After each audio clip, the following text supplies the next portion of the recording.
ஒவ்வொரு தாய் தகவல்களும் நியமித்துக் கொண்டிருக்கிறார்கள். முன்னம் போன்றி நிலத்தில் முகின்றவர் மூத்த தமிழ்குடி குடிமையில் மூத்தவர் சென்னை பாண்டிய குமரி குடிமையில் திசையெல்லாம் கலந்து உலகை இழந்தவர் இன்னர் இளைஞர் நாடகம் யாத்தவர் இந்திய நாவல தேய திறமையர் என்ன வியப்பட்டா இவர்கள் தமிழர்களை இன்னும் இவர்கள் அடிமைகள் போல இன்னும் நாம் அடிமைப்பட்டுக் கொண்டுதான் இருக்கிறோம். நாடு சுதந்திரம் அடைந்து 75 ஆண்டுகள் ஆகிவிட்டது. ஆனால் நாம் இன்னும் சுதந்திரம் பெறவிடவில்லை. ஒவ்வொரு விஷயத்துக்கும் போராட்டு கொண்டு தான் இருக்கிறோம். இந்த இரண்டு திராவிட ஆட்சிகள் இடையே சிந்தித்து பாருங்க மக்களே, என் தாய் தகப்பன்மார்களே, நீங்க எல்லாம் சரியான ஒரு ஆட்சியாளர்களுக்கு ஓட்டு போட்டு இருந்தால் உங்கள் தாய் தகப்பன்மாரை பிள்ளைக்கான நாங்கள் துண்டறிக்கை கொடுத்து ஒவ்வொரு தேர்வும் கட்ட வேண்டிய அவர்கள் வந்திருக்காது. என் தாய் தகப்பன்மார்களே, சிந்தித்து பாருங்கள்.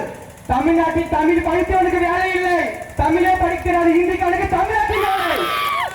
சிந்தித்து பாருங்க தாய் தகப்பன்மார்களே, உங்கள் பிள்ளைகளை நடுத்தரில் கட்ட விட்டீர்கள். இனி வருவார சந்ததிக்கு நின்று எங்கிருந்து கட்டப்போகிறார்கள் என்று தெரியவில்லை. ஒவ்வொரு வீட்டிலும் 2 கார் ஒரு வண்டி இருக்கிறது. வளர்ச்சி குடிக்கு தண்ணி இருக்கிறதா? வறட்சி 1500 அடிக்கு மேல் போர் போட்டாலும் தண்ணியில்லை. தமிழ்நாட்டிலே அதிக மாவட்டங்கள் கொண்ட மாவட்டம் தருமபுரி மாவட்டங்கள் தான். ஒரு ஆண்டிற்கு ஏறத்தாழ 850 முதல் 920 சென்டிமீட்டர் மழை பொழிகிறது. ஆனால் அதை நீர் பெருக்கிறதற்காக இந்த திராவிட ஆட்சிகள் வழிவகுக்கவில்லை. காரணம், இதையெல்லாம் செய்துவிட்டால் விவசாயிகள் முன்னோக்கி வளர்ச்சி அடைந்துவிடும். 200-300 கோடி பிராணிக்கு என்று கையெழுந்த மாட்டார்கள். தருமபுரி மக்கள் சிந்தித்து விடுவார்கள் என்பதற்காகவே நம்மை அடிமைப்படுத்திக் கொண்டிருக்கிறார்கள். யோசித்து பாருங்கள் தாய் தமிழ் மக்களே, யோசித்து பாருங்கள். என் பாட்டன் பாட்டி ஆற்றில் குளித்துக் கொண்டு இருந்தார்கள்.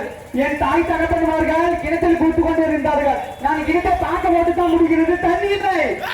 இன்னும் எத்தனை ஆண்டு கணக்கு இந்த அவளை எல்லாம்.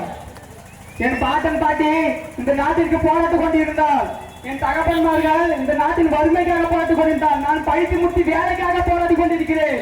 என் வருகிற பிள்ளை சந்ததிகள் இந்த நாட்டில் எதற்காக வாழ்வதற்காக போராட வேண்டும்.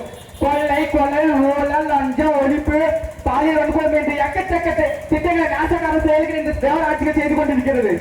நாங்கள் அரசியல் பேச கற்றுக்கொண்டு வரவில்லை.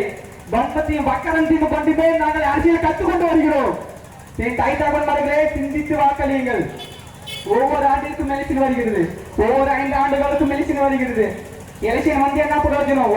ஓட்டை மாற்றி மாற்றி போட்டு போட்டு இந்த திராவிட கட்சியில் ஆண்டதுதான் மிச்சம். ஓட்டு போட்டு ஆட்சி மாறவில்லை, நம்ம கைக்கு குஷ்டம் வந்ததுதான் மிச்சம்.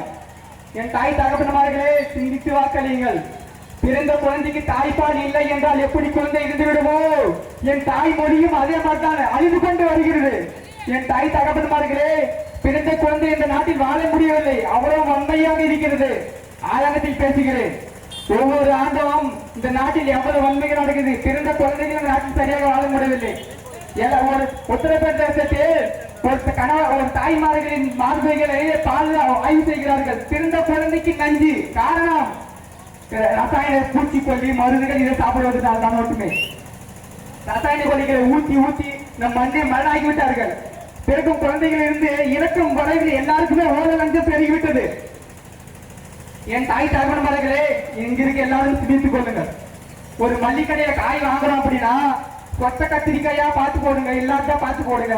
புழு இல்லாத கத்திரிக்காயா பழங்களா பார்த்து கொடுங்க. ஏன் ஒரு புழு? என் பாட்டி எல்லாம் 100 வயசு வாழ்ந்தா அப்படின்றது இந்த காலத்துல நம்ம யோசிச்சு பார்க்கும் போது பெருமையா இருக்கிறது.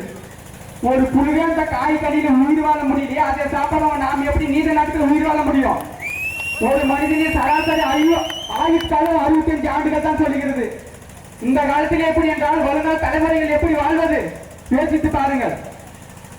என் தாய் தகப்பன்மார்களே, உங்களின் ஓட்டு விவசாய திட்டத்துக்கு சிந்தித்து வாக்களியுங்கள். உங்களின் வாக்கு விவசாய திட்டத்திற்கு சாந்தலட்சுமி அம்மாவின் ஞாபகத்தை பார்த்து உங்களின் வருங்கால பிள்ளைகளை பார்த்து வாக்களியுங்கள். பண்பாட்டு புரட்சி இல்லாது அரசியல் புரட்சி வெல்லாது. தமிழ்தான் நம் மூச்சு, தமிழ்தான் நம் ஆட்சி. அதை வெல்வது நாம் தமிழர் கட்சியின் புரட்சி. நமது சின்னம் விவசாயி. ஓட்டு பாருங்க ஓட்ட, அப்புறம் பாருங்க நாட்டை.